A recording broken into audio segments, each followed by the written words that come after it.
حکایت عمر سے مراد اگر اب حضرت عمر فاروق کے بارے میں ہے تو یہ کئی تاریخی اور سبق آموز واقعات کا مجموعہ ہو سکتا ہے۔ میں آپ کو ایک مختصر مگر مؤثر حکایت سناتا ہوں جو حضرت عمر کے عدل اور عاجزی کو ظاہر کرتی ہے۔ حکایت خلیفہ اور اونٹ کا بچہ۔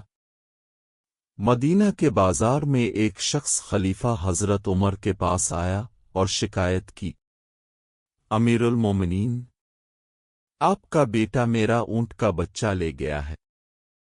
حضرت عمر فوراً اپنے بیٹے کو بلایا اور پوچھا، بیٹا یہ سچ ہے؟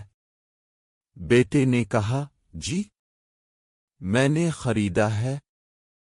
حضرت عمر نے پوچھا، کیا تمہارے پاس اس وقت خریدنے کے لیے مال تھا؟ بیٹے نے کہا، نہیں، میں نے چرواہے کو کہا تھا کہ جب بڑا ہو جائے گا تو قیمت دے دوں گا۔ حضرت عمر نے فرمایا، یہ تم نے ظلم کیا ہے، کیونکہ تم خلیفہ کے بیٹے ہو، لوگ تم پر رعایت کریں گے، یہ رعایت بھی ظلم ہے۔